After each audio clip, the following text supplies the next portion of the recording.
A ver, imaginemos por un momento una época en la que algo tan humano, tan básico como la risa, fuese declarada ilegal.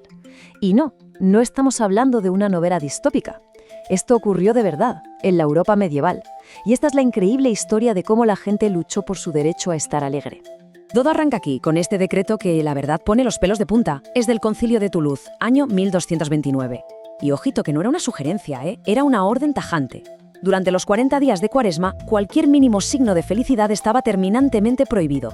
Y claro, las consecuencias no eran ninguna broma. El castigo por reírte era la excomunión. Esto significaba que te expulsaban de la iglesia y, básicamente, de la sociedad. Un destino aterrador en pleno siglo XIII, donde te jugabas no solo tu vida social, sino también la espiritual.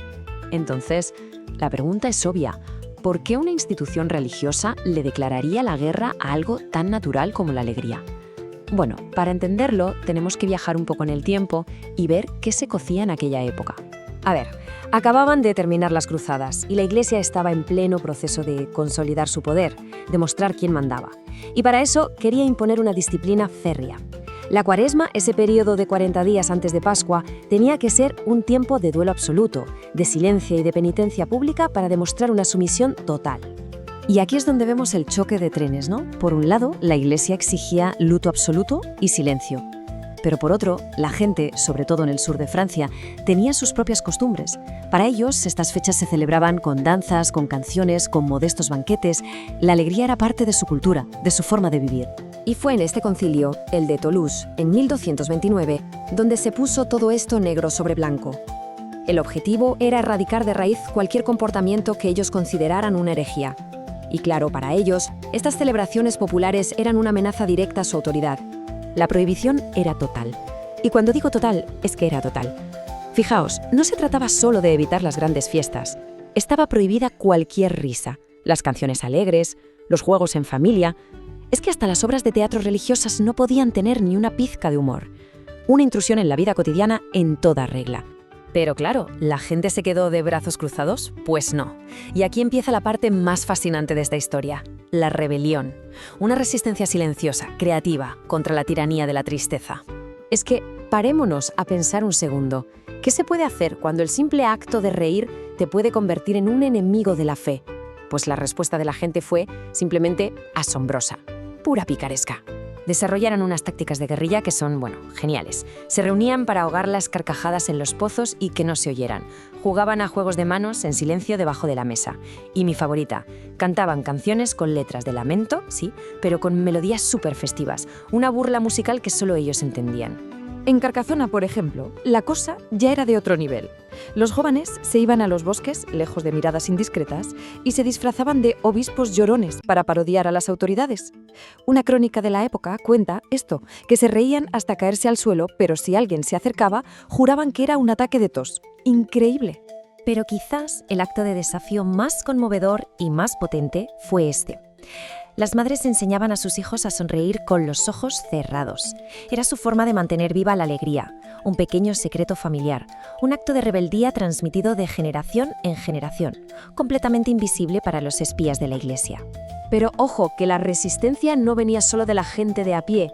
Sorprendentemente, la oposición más fuerte a este decreto vino desde dentro de la propia Iglesia. Hablamos de la Orden Franciscana.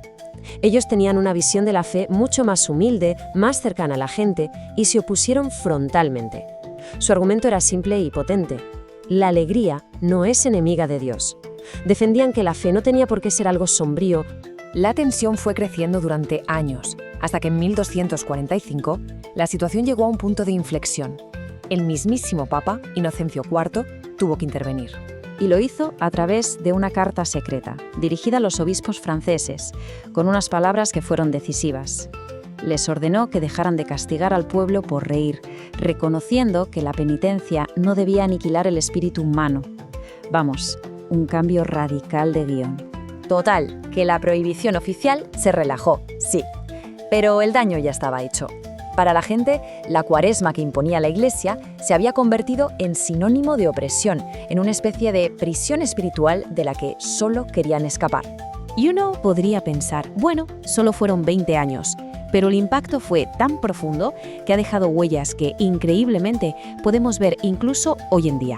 Si echamos un vistazo rápido a la cronología, lo vemos claro. Empezamos en 1229 con la prohibición, en 1245 el Papa da marcha atrás. ¿Y hoy? Pues hoy todavía se celebran tradiciones que nacieron directamente como respuesta a aquella opresión. Y no son ecos abstractos, son cosas muy concretas. Por ejemplo, en la región francesa de Languedoc todavía se celebra el Día de la Primera Risa, donde los mayores cuentan los chistes que antes estaban prohibidos. Y el carnaval adquirió un nuevo significado, se convirtió en la última explosión de alegría, una catarsis sagrada antes del silencio forzado. Al final, de toda esta lucha, la gente extrajo una lección espiritual potentísima, que ha sobrevivido a los siglos, que una fe auténtica no se basa en la tristeza impuesta, sino en la libertad del corazón para sentir y expresar alegría. Y esta historia nos deja con una pregunta final, flotando en el aire. ¿Qué era tan relevante en el siglo XIII como lo puede ser hoy? ¿Qué reglas, impuestas desde fuera, merece la pena cuestionar para proteger algo tan fundamental como la alegría de vivir?